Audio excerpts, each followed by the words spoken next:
નમસ્તે વિદ્યાર્થી મિત્રો, હાર્દિક સર એકેડમીની યુટ્યુબ ચેનલમાં આપ સૌનું ખૂબ ખૂબ સ્વાગત છે. આજનું જે વિડીયો લેક્ચર છે એમાં આપણે ચર્ચા કરશું 26મી મેના તમામ અગત્યના કરંટ અફેર વિશે. વિડીયો શરૂ કરું એ પહેલા દિવસના જે પણ અગત્યના કરંટ અફેર હોય છે માત્ર 15 મિનિટની અંદર આપણે ચર્ચા કરી લઈએ છીએ. વિડીયો તમને જીપીએસસી, પીએસઆઈ, કોન્સ્ટેબલ, સીસી તેમજ બેન્કિંગ અથવા રેલવેની કોઈ પણ એક્ઝામ હોય તમામ પ્રકારના કરંટ અફેર આપણી ચેનલમાં કવર થઈ જાય છે. ઓકે, જૂની પીએસઆઈમાં કેટલું પૂછાયું પ્રૂફ સાથેના સ્ક્રીનશોટ જોઈ શકો છો. આપણી એન્ડ્રોઇડ એપ ડાઉનલોડ કરી શકો છો. તમે વોટ્સએપમાં મેસેજ કરી શકો છો. નંબર તમારી સામે સ્ક્રીન ઉપર છે. પ્લે સ્ટોરમાં સર્ચ કરીને પણ મેળવી શકો છો અને બાકી યુટ્યુબના ડિસ્ક્રિપ્શનમાં પણ આપેલી છે. શરૂ કરી દઈએ આજનો વિડીયો 26 મેના કરંટ અફેર. હાલમાં જ મ્યુલ એકાઉન્ટ એને રોકવા માટે આરબીઆઈ છે એમણે કોની સાથે કરાર કર્યા છે? તો આરબીઆઈ બરાબર એમણે આ I4C સાથે કરાર કર્યા છે. હવે I4C નું પૂરું નામ જોશું આપણે. તો I4C નું ફૂલ ફોર્મ થાય Indian cyber crime coordination centre. તો I4C અને RBIH આ બંને વચ્ચે કરાર થયા છે. મ્યુલ એકાઉન્ટ છે, ઓકે, એમના લીધે સાયબર જોખમો જે વધે છે તો એને સમાપ્ત કરવા માટે, એને રોકવા માટે થઈને આ બંને વચ્ચે કરાર થયા છે. I4C નું પૂરું નામ જોઈ લીધું. ઓકે, સમજૂતી કરાર હેઠળ બંને દેશો મળીને આર્ટિફિશિયલ ઇન્ટેલિજન્સ અને ડેટા એનાલિટિક્સના માધ્યમથી જે બેંકમાં ખોલવામાં આવેલા શંકાસ્પદ ખાતા અથવા તો બેનામી ખાતાઓ જે છે શોધી કાઢશે. ઓકે, અને એનાથી જે સાયબર છેતરપિંડી થાય છે એને લગામ લગાવશે. હવે ખરેખર આ પહેલા મ્યુલ એકાઉન્ટ શું છે એ પહેલા તમને સમજાવી દઉં, બાકી તમને આમાં કઈ સમજાય નહીં. તો મ્યુલ એકાઉન્ટ કોને કહેવાય? કે જે અપરાધી છેતરપિંડી કરે છે, બરાબર, તો એને લૂંટેલા નાણાં હે ને પોતાના બેંકમાં ન લે. પહેલા એક એવા લાલચી વ્યક્તિને ગોતે જે ત્રીજો વ્યક્તિ હોય, નિર્દોષ અને લાલચુ વ્યક્તિ હોય. ઓકે, એના ખાતામાં પહેલા પૈસા ટ્રાન્સફર કરે ને પછી એ પોતાની પાસે કેશમાં કે ગમે રીતે લઈ લે, એટલે પોતે ક્યાંય માર્કેટમાં આવે જ નહીં. બરાબર, તો એવા જે એકાઉન્ટ છે, નિર્દોષ વ્યક્તિ, ત્રીજી જે નિર્દોષ વ્યક્તિ, જે લાલચુ વ્યક્તિ છે, બરાબર, એને થોડા ઘણા રૂપિયા આપી દે, બરાબર, એના ખાતામાં પૈસા જમા લેવડાવે, બરાબર, અને પછી એ પોતે એની પાસેથી થોડું ઘણું એમાઉન્ટ એને દઈને મેળવી લે. તો એવા એકાઉન્ટને કહેવાય મ્યુલ એકાઉન્ટ કહેવાય. ઓકે, તો આ માટે થઈ છે, બરાબર, આ ટાઈપનું જે કાળું નાણું છે એને વ્હાઇટમાં ફેરવવું, આ બધું એમાં થતું હોય છે. Okay, mule account. તો આ નાણાકીય છેતરપિંડી અને સાયબર ગુનાનો ભોગ બનનાર નાગરિકો જે છે, ઓકે, તાત્કાલિક મદદ મેળવવા માટે એક હેલ્પલાઇન પણ ચાલુ કરી છે એ લોકો માટે. એને સાયબર ક્રાઇમના અપરાધ માટે જે હેલ્પલાઇન શરૂ કરી છે એનું નામ છે 1930. 1930 નામની એક હેલ્પલાઇન પણ શરૂ કરવામાં આવી છે, જે સાયબર ક્રાઇમ માટેનો નંબર છે ખાસ કરીને. ક્લિયર? બાકી આરબીઆઈ એનું ફૂલ ફોર્મ થાય reserve bank innovation hub. Okay, તો આણે નાણાકીય ટેકનોલોજી પ્રોત્સાહન આપવા માટે એક આખી ફિનટેક સંસ્થા છે કે જેનું હેડક્વાર્ટર બેંગ્લોરમાં આવેલું છે, આરબીઆઈ. બાકી I4C વિશે તો જોઈ જ લીધું છે. એ ગૃહ મંત્રી હેઠળ કાર્ય કરે છે. ઓકે, અને સર્ટીન એનું ફૂલ ફોર્મ થાય Indian computer emergency response team.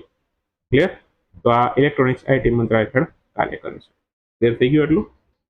ચલો, એના પછી છે લિપ્સ.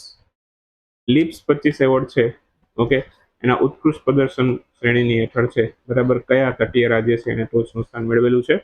તો તટીય રાજ્યની અંદર વાત કરીએ લિપ્સ એવોર્ડની અંદર, તો તમિલનાડુ એ પેલું સ્થાન મેળવેલું છે. ઓપ્શન ડી આપણો આન્સર થશે. હાલમાં જ કેન્દ્રીય વાણિજ્ય ઉદ્યોગ મંત્રી છે પિયુષ ગોયલ, એમના દ્વારા નવી દિલ્હી ખાતે લિપ્સ એવોર્ડ 2025 નું આયોજન થયું છે, મતલબ કે આપવામાં આવેલા છે. આ જે લિપ્સ એવોર્ડ છે, ઓકે, એમાં ટોટલ 4 શ્રેણીની અંદર આપ્યા છે. ટોટલ ઉત્કૃષ્ટ પ્રદર્શનની છે, ઇનોવેશન, સ્ટાર્ટઅપ અને ઇન્ફ્રાસ્ટ્રક્ચર, આવી વિવિધ પ્રકારના પાસાઓને ધ્યાનમાં રાખી ટોટલ 13 કેટેગરીની અંદર છે આ એવોર્ડ મળ્યા છે. એમાં 4 નવી કેટેગરી આપી છે. આ 4 નવી કેટેગરીની વાત કરવામાં આવી છે અત્યારે. તો આની અંદર છે ટોટલ 4 નવી કેટેગરી આવી છે. એને આપણે વન બાય વન જોશું હમણાં ટેબલની અંદર. પણ પહેલા લિપ્સનું પૂરું નામ યાદ રાખી લેજો. Logistic is across different state. તો આ એનું ફૂલ ફોર્મ છે. લીડ્સનું પૂરું નામ ખાસ કરીને યાદ રાખજો. ઓકે, હવે જે 4 નવી કેટેગરી આવી છે એમાંથી આપણે વાત કરીએ તો ઉત્કૃષ્ટ રાજ્યની શ્રેણીની અંદર તટીય રાજ્યમાં તમિલનાડુએ પહેલું સ્થાન મેળવ્યું છે. જે લેન્ડલોક કન્ટ્રી છે એમાં ઉત્તર પ્રદેશે પહેલું સ્થાન મેળવેલું છે. ઓકે, ઉત્તર પૂર્વ નોર્થ ઈસ્ટની અંદર મિઝોરમે સ્થાન મેળવેલું છે અને કેન્દ્ર શાસિતમાં દિલ્હીએ સારું સ્થાન મેળવેલું છે. તો આ વાત થઈ ઉત્કૃષ્ટ શ્રેણીની અંદર. એવી રીતે હાઈ પરફોર્મન્સ વાળા રાજ્યની અંદર તટીયમાં ગુજરાત, કેરળ, મહારાષ્ટ્ર આવે છે હાઈ પરફોર્મન્સની અંદર. લેન્ડલોકની અંદર હરિયાણા, તેલંગાણા, બિહાર, છત્તીસગઢ જેવા રાજ્ય આવે છે. નોર્થ ઈસ્ટમાં ત્રિપુરા, મેઘાલય આવે છે અને કેન્દ્ર શાસિત અંદર જમ્મુ કાશ્મીર, પુડુચેરી આવે છે. આ હાઈ પરફોર્મન્સ માટે છે. એવી જ રીતે એક્સિલેટર શ્રેણીની અંદર ઝડપથી પ્રગતિ કરતા હોય એવા રાજ્યોને સામેલ કર્યા છે. પછી ગ્રોથ સિકિંગની અંદર છે તટીય અને લેન્ડલોકની વાત કરીએ તો તટીયમાં પશ્ચિમ બંગાળ છે, લેન્ડલોકની અંદર રાજસ્થાન છે. ક્લિયર? તો આ બધા જે છે એ ટેબલથી તમે યાદ રાખી શકો છો. ઓકે, વર્લ્ડ સિઝોફ્રેનિયા ડે આ ક્યારે ઉજવાયેલો છે? 24 મે, 2 દિવસ પહેલા હતો સિઝોફ્રેનિયા ડે. હાલમાં 24મી મેના રોજ છે વર્લ્ડ સિઝોફ્રેનિયા ડે છે એની ઉજવણી કરવામાં આવી હતી. એક પ્રકારની મગજની બીમારી છે સિઝોફ્રેનિયા. દર્દી છે એને એક કાલ્પનિક પાત્ર દેખાતું હોય છે અહીંયા, જે વાસ્તવિકમાં હોતું નથી. ઘણી વખત આપણે એને ભૂત પણ કહીએ છીએ કે આને ભૂત દેખાય છે, બરાબર. કોઈની સાથે વાતો કરતો હોય કાલ્પનિક રીતે તો આપણે એમ કહીએ કે આને કંઈક દેખાય છે, બરાબર. ક્યારેક એ વ્યક્તિને આપણે ગાંડા પણ કહીએ છીએ, પણ એવું નથી, બરાબર. એક ટાઈપની બીમારી છે સિઝોફ્રેનિયા કહેવાય એને, મગજની બીમારી છે. દર્દી છે એક કાલ્પનિક પાત્ર એને વિઝિબલ થતું હોય છે, બરાબર. તો એ મગજની બીમારી છે. કોમનવેલ્થ હેલ્થ ડે ની ઉજવણી કઈ તારીખે થઈ છે? તો કોમનવેલ્થ હેલ્થ ડે છે, બરાબર. સોરી, હેલ્થ નહીં, કોમનવેલ્થ ડે. હેલ્થ ક્યાંથી આવી ગયું? કોમનવેલ્થ ડે ની ઉજવણી છે એ કઈ તારીખે થઈ? આ પણ 24 મે ઉજવાયેલો કોમનવેલ્થ ડે. ઓકે, તો હાલમાં જ કોમનવેલ્થ ડે ની ઉજવણી છે, બરાબર, એ 24 મે ના રોજ કરવામાં આવેલી છે. ઓકે, 24મી મે 1819 ના રોજ છે રાણી વિક્ટોરિયાના જન્મદિવસ છે અને કોમનવેલ્થ ડે તરીકે ઉજવવામાં આવે છે. અને ટોટલ છે 54 દેશો જે છે, બરાબર, એ કોમનવેલ્થ નેશનની અંદર સામેલ થાય છે. ઓકે, ભારત પણ એક કોમનવેલ્થ કન્ટ્રી છે. ઓકે, અને મોસ્ટલી જેટલા દેશો ઉપર છે બ્રિટિશ સરકારે શાસન કર્યું હતું એ બધા જ કોમનવેલ્થની અંદર આવે છે. ક્લિયર? તો 54 દેશોનો કોમનવેલ્થની અંદર મોટા ભાગના છે એમાં બ્રિટિશ સરકારે શાસન કરેલું છે કોમનવેલ્થમાં. ઓકે, બાકી 26ની થીમ છે unlocking opportunity together for a prosperous Commonwealth. Clear? તો એની 26ની થીમ છે. એના પછી 1 મે 26 દરમિયાન ગૌતમ બુદ્ધની જન્મજયંતિની ઉજવણી કરવામાં આવેલી હતી. એનું મૂળ નામ શું હતું? તો ગૌતમ બુદ્ધ છે એનું મૂળ નામ હતું સિદ્ધાર્થ. ઓપ્શન એ આપણો આન્સર થશે. હાલમાં જ ગૌતમ બુદ્ધની જન્મજયંતિની ઉજવણી કરવામાં આવેલી છે. એમની જન્મજયંતિ છે બુદ્ધ પૂર્ણિમા તરીકે ઉજવાય છે અથવા તો વૈશાખ દિવસ તરીકે પણ ઉજવાય છે. આ વખતે બુદ્ધ પૂર્ણિમા 1 મે આવી હતી. ઓકે, ગયા વખતે 12 આસપાસ હતી, આ વખતે 1 મે આવી છે. તો આ વખતે 1 મે ગૌતમ બુદ્ધની જન્મજયંતિ ઉજવાય છે. ઓકે, તો એમના જ્ઞાન મૃત્યુ સ્થળો છે એને સુપ્રસિદ્ધ કરવાની ઋતુ દર વખતે આ બુદ્ધ પૂર્ણિમા ઉજવાય છે અથવા તો વૈશાખ દિવસ તરીકે પણ ઉજવાય છે. થોડીક વાત અહીંયા આપણે બૌદ્ધ ધર્મની કરી લઈએ, કેમ કે ઇતિહાસની અંદર છે, બરાબર. ઇતિહાસની અંદર એક જૈન ધર્મ, બૌદ્ધ ધર્મ ટોપિક તરીકે હોય છે. મહાવીર જયંતિ હોય ત્યારે આપણે જૈન ધર્મની ચર્ચા કરીએ છીએ, બુદ્ધ જયંતિ હોય ત્યારે આપણે બૌદ્ધ ધર્મની ચર્ચા કરીએ છીએ. તો અહીંયા તમને છે બૌદ્ધ ધર્મનું જેટલું પણ મને નોલેજ છે બધું તમારી સાથે શેર કરીશ હું અહીંયા. ક્લિયર? અને ગઈકાલે પણ છે થોડા ઘણા ટોપિક માની લો કે બંધારણના છે સાથે સાથે કરાવ્યા હતા. એ જ પ્રમાણે ડેઈલી કંઈક ને કંઈક લેતો જાઉં છું તમારા માટે, કંઈક ને કંઈક નવું નવું લાવતો જાઉં છું, જેથી તમારે કરંટ અફેરની સાથે બીજા પણ થોડાક વિષય છે તૈયાર થતા છે. જેમ કે ગૌતમ બુદ્ધનું મૂળ નામ ઘણીવાર પરીક્ષામાં પૂછે, સિદ્ધાર્થ છે. જન્મ એમનો પૂછે ઈસવીસન પૂર્વે 566માં કપિલવસ્તુ લુંબિની વનમાં થયો હતો. ગૌતમ બુદ્ધ છે એમણે પોતાનો સૌથી પહેલો ઉપદેશ ક્યાં આપ્યો હતો? આ પ્રશ્ન ઘણી વખત પૂછાય છે. સારનાથમાં આપ્યો હતો. 29 વર્ષની ઉંમરે ઘર ત્યાગ કર્યો તો. કેટલા વર્ષે ઘર ત્યાગ કર્યો તો એવું પૂછે. 29 વર્ષે. બિહારના બોધિ કયા પહેલા આવેલા બોધિ વૃક્ષ નીચે એમને જ્ઞાનની પ્રાપ્તિ થઈ. જ્ઞાનની પ્રાપ્તિ બોધિ વૃક્ષ નીચે થઈ. ક્યાં આવેલું તો કે બિહારમાં. અવસાન ક્યારે થયું તો કે 483 ઈસવીસન પૂર્વે. ઓકે, જ્યારે ઈસવીસન પૂર્વેના આંકડા હોય ને એ રિવર્સમાં ચાલતો હોય, એ ધ્યાન રાખવું, બરાબર. એટલે કે ઈસવીસનની શરૂઆત થઈ પહેલાનો સમયગાળો એને ઈસવીસન પૂર્વે કહેવાય. ક્લિયર? હવે ગૌતમ બુદ્ધની સાથે સંકળાયેલા સ્થળો જોઈએ. જેમ કે જન્મ સ્થળ એમનું લુંબિની નેપાળમાં આવેલું છે. જ્ઞાન પ્રાપ્તિ સ્થળ બોધિ ગયા બિહારમાં આવેલું છે. આ પરીક્ષામાં પૂછાતા પ્રશ્ન છે, ઘણી વખત જોડકા પણ આવે છે આના. ક્લિયર? એ પણ યાદ રાખજો. ભગવાન બુદ્ધનું સૌપ્રથમ ઉપદેશ આપવાનું સ્થળ, ઓકે, એ સારનાથ છે. એ ઉત્તર પ્રદેશના વારાણસીની અંદર આવેલું છે. ત્યાં ભગવાન બુદ્ધે સૌથી પહેલો ઉપદેશ આપ્યો હતો. તે ક્યાં છે? ઉત્તર પ્રદેશમાં છે. નિર્વાણ સ્થળ કુશીનગર, એ પણ યુપીમાં જ આવેલું છે. તો 2 તો ઉત્તર પ્રદેશમાં છે, એક બિહારમાં છે, બાકી એક નેપાળમાં છે. ક્લિયર? આરામથી 4 સ્થળો મોટે ભાગે પૂછાતા હોય છે. સારથી સાથે એમણે નગરમાં ફરવા જતા 4 દ્રશ્યો જોયા હતા. ઓકે, તો કયા કયા ક્રમમાં યાદ રાખજો. સૌથી પહેલા એક વૃદ્ધ વ્યક્તિનું દ્રશ્ય જોયું, પછી રોગીનું જોયું, છેલ્લે શમશાન યાત્રાનું દ્રશ્ય જોયું અને લાસ્ટમાં એમણે એક સંન્યાસીનું દ્રશ્ય જોયું, જે ખૂબ પ્રસન્ન હતો. ત્યાર પછી એમણે સંન્યાસી બનવાનો નિર્ણય કર્યો, બરાબર. તો એ પછી એ સંન્યાસી બન્યા હતા. ક્લિયર? તો પછી એને દીક્ષા લીધી અને પછી એ સંન્યાસી બની ગયા હતા. ક્લિયર? બૌદ્ધ સભાઓ યાદ રાખવાની ઘણી વખત પરીક્ષામાં પૂછાતી હોય કે પ્રથમ બૌદ્ધ સભા વખતે રાજા કોણ હતો? તો એ હતો અજાતશત્રુ. ક્યારે થઈ હતી? તો કે ઈસવીસન પૂર્વે 400 માં. ક્યાં થઈ હતી? તો કે પ્રથમ બૌદ્ધ સભા રાજગૃહમાં થઈ હતી. બીજી વૈશાલીમાં થઈ હતી, ત્રીજી પાટલીપુત્રમાં થઈ હતી, ચોથી છે એ કાશ્મીરમાં થઈ હતી. કાશ્મીરમાં થઈ એ વખતે રાજા હતો કનિષ્ક અને એ વખતે અધ્યક્ષ હતા વસુમિત્ર. ઓકે, તો પહેલી બૌદ્ધ સભા વખતે અધ્યક્ષ હતા મહાકશ્યપ. ઓકે, બીજી વખતે સબાકામી, ત્રીજી વખતે મોગલીપુત્ર હતો અને ચોથી બૌદ્ધ સભા વખતે વસુમિત્ર અધ્યક્ષ હતા. ઓકે, પહેલી બૌદ્ધ સભા છે એ વખતે કયા રાજાના શાસનકાળમાં થઈ હતી? એ અજાતશત્રુના શાસનકાળમાં. બીજી છે એ કાલાશોકના સમયમાં. ત્રીજી અશોકના સમયમાં. તો કયા મૌર્ય વંશના શાસકની અંદર કઈ બૌદ્ધ સભા યોજાઈ હતી? અશોકના સમયમાં ત્રીજી બૌદ્ધ સભા યોજાઈ હતી. કનિષ્ક છે, બરાબર, એમના સમયમાં ચોથી થઈ હતી. બાકી સમયગાળો યાદ રહે તો ઠીક છે, ન રહે તો પણ વાંધો નહીં. સમયગાળો બહુ ઓછો પૂછે છે.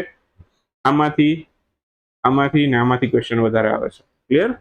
ચાલો, ગંગમમાં જતારા મહોત્સવ. ઓકે, આ કયા રાજ્યમાં થયેલો છે? ગંગમમાં જતારા મહોત્સવ છે આ આંધ્રપ્રદેશમાં લેટેસ્ટ થયેલો છે. ઓપ્શન એ આપણો આન્સર થશે.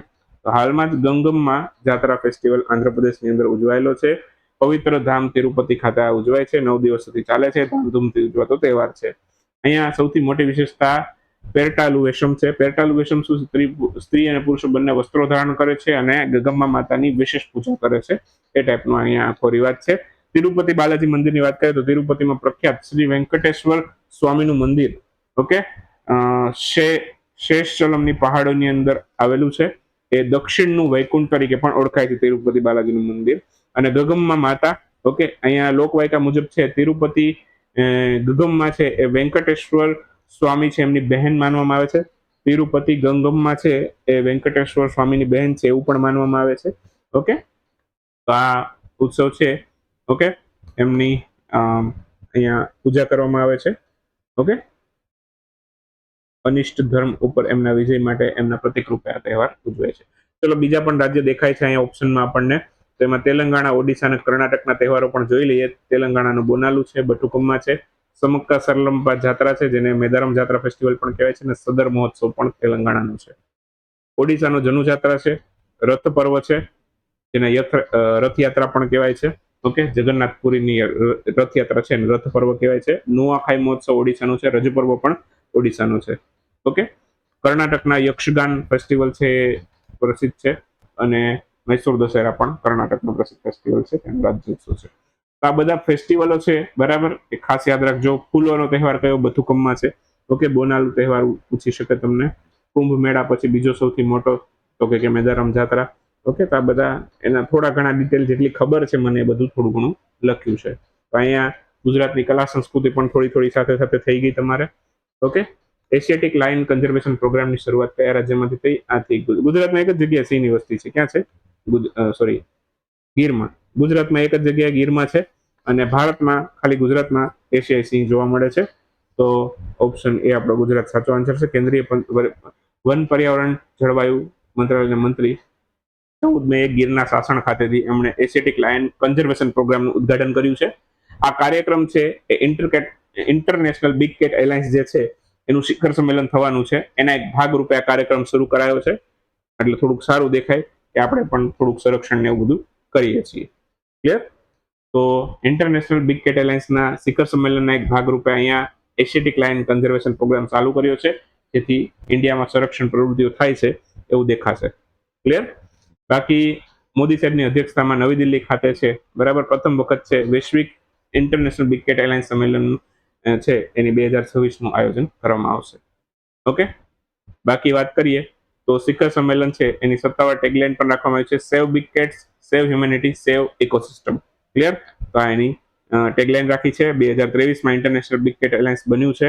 ઓકે, 7 બિલાડીની પ્રજાતિઓ, જે જંગલી બિલાડીઓ, મોટી બિલાડીઓ કહેવાય છે, એમાં વાઘ આવી ગયો, સિંહ, દીપડો, હિમ દીપડો, ચિત્તો, જેગુઆર, પુમા, બધા આવી ગયા. ક્લિયર? એશિયાઈ સિંહોના આંકડાની વાત કરીએ તો સિંહની વસ્તીમાં વૈશ્વિક સ્તરે 30% ઘટાડો છે. ધ્યાન રાખજો, વૈશ્વિક સ્તરે 30% ઘટાડો છે, પણ ભારતમાં 32% વધારો છે. 2020નો ડેટા કમ્પેર કરો તો 2025માં સોરી વાઘ નહીં, સિંહની સંખ્યા વધીને 891 થઈ ગઈ છે. કેટલી થઈ ગઈ? 891. ઓકે, 2020 ના ડેટા સાથે આપણે કમ્પેર કરીએ તો હાલના આંકડા પ્રમાણે 2025માં 891 થયા છે. કેટલા ટકાનો વધારો છે? 32% વધારો છે. પણ વિશ્વમાં તો છે બરાબર 30% ઘટાડો નોંધાયો છે સિંહની વસ્તીમાં. ક્લિયર? સિંહને વન્યજીવ સંરક્ષણ અધિનિયમ હેઠળ છે 1972 નો, એના હેઠળ કઈ અનુસૂચિમાં રાખેલો છે? અનુસૂચિ 1 માં રાખેલો છે. પાડવા માટે તો એનું કોઈ પણ એક અંક પણ તમને મળી ગયું, તમારી જોડે પકડાઈ ગયું, તો તમારા ઉપર કડક ને કડક કાર્યવાહી થઈ શકે છે. બરાબર? તો પ્રોજેક્ટ લાયન છે એ 2020માં સરકારે શરૂ કર્યું છે, જેના રિઝલ્ટ સ્વરૂપે આપણને અહીંયા 2025માં સિંહની વસ્તી પણ વધી ગઈ છે, એ પણ જોવા મળ્યું છે. બેડમિન્ટન પ્લેયર શ્રિયાંશી વાલી શેટ્ટી, એમણે ચીનમાં બાઓજી ચાઇના માસ્ટર છે એમાં વુમન સિંગલ્સમાં કયું મેડલ મેળવેલું છે? તો એમણે મેળવેલું છે સિલ્વર મેડલ. હાલમાં જ અલી ફલી કાદિમ અલ જૈદી એ કયા દેશના નવા પ્રધાનમંત્રી બન્યા છે? તો અલી ફલી કાદિમ અલ જૈદી આ ઈરાકના નવા પ્રધાનમંત્રી બનેલા છે. અલી ફલી કાદિમ અલ જૈદી, ઓકે, ઈરાકના નવા પ્રધાનમંત્રી છે. કયા રાજ્યના મંત્રીમંડળે ઇનર લાઇન પરમિટ સિસ્ટમ મંજૂરી આપી છે? અરુણાચલ પ્રદેશે મંજૂરી આપી છે. એશિયા વેટલિફ્ટિંગ ચેમ્પિયનશિપ 2026માં ભારતે ટોટલ કેટલા મેડલ મેળવ્યા? ભારતે મેળવ્યા 10 મેડલ. ઓક્ટોબર 26 દરમિયાન G20 દેશોના વિદેશ મંત્રીની બેઠકનું આયોજન ક્યાં થયું? આ અમેરિકામાં થયેલું. G20 આ વખતની અમેરિકામાં થવાની છે, તો એ પણ યાદ રાખજો. શુક્ર ગ્રહના અધ્યયન માટે ભારતે કયા દેશ સાથે વિનસ ઓર્બિટર મિશન શરૂ કર્યું છે? તો સ્વીડન અને ભારત બંને મળીને વિનસ ઓર્બિટર મિશન કરશે શુક્ર ગ્રહના અધ્યયન માટે. તો આન્સર આવશે ભારત અને સ્વીડન. હાલમાં જ 79માં વિશ્વ સ્વાસ્થ્ય સભાનું આયોજન કયા દેશમાં કરવામાં આવશે? 79મી વિશ્વ સ્વાસ્થ્ય સભા જે છે, વર્લ્ડ હેલ્થ સમિટ કહી શકો તમે એને, સ્વિટ્ઝરલેન્ડમાં થશે. કલ્યાણકારી યોજનાઓના આદિવાસી ગાંવ સુધી પહોંચાડવા માટે કયા રાજ્યની સરકાર છે એમણે જન ભાગીદારી સબસે દૂર સબસે પહેલે નામની પહેલ શરૂ કરી છે? તો આ છત્તીસગઢે શરૂ કરી છે. કલ્યાણકારી યોજનાઓ ગામડામાં સૌથી પહેલા પહોંચે એ માટે. કયા રાજ્યમાં હાલમાં જ નીમાપારા પથા ઉત્સવ ઉજવાયેલો છે? તો નીમાપારા પથા ઉત્સવ ઓડિશાનો તહેવાર છે, હાલમાં જ ઉજવવામાં આવેલો છે. કયા દેશની ક્રિકેટના પૂર્વ captain, okay, Michael John Knight, એમનું 92 વર્ષે નિધન થઈ ગયું. ઇંગ્લેન્ડના ક્રિકેટર છે, હાલમાં નિધન થઈ ગયું છે. કેટે ક્વોલિફાઈડ ફ્લાઇંગ ઇન્સ્ટ્રક્ટર બનનાર ભારતીય વાયુસેનાની સૌથી પહેલી મહિલા અધિકારી કોણ બને છે? તો સ્ક્વાડ્રન લીડર સાનિયા એ એના લીડર સૌથી પહેલા મહિલા અધિકારી બન્યા છે. કયા રાજ્યના ગઢચિરોલી છે એને ઓપરેશન અંતિમ પ્રહાર હેઠળ નક્સલ મુક્ત જાહેર કરેલું છે? તો આ મહારાષ્ટ્રનું છે, આન્સર આવશે મહારાષ્ટ્ર. બસ તો આ સાથે 26 મે ના કરંટ અફેરને વિદાય આપીએ. મળીશું 27 મેના કરંટ અફેરમાં. ત્યાં સુધી રજા લેશું. આવજો, બાય બાય, ગુડ નાઇટ, શુભરાત્રી. Thank you for watching.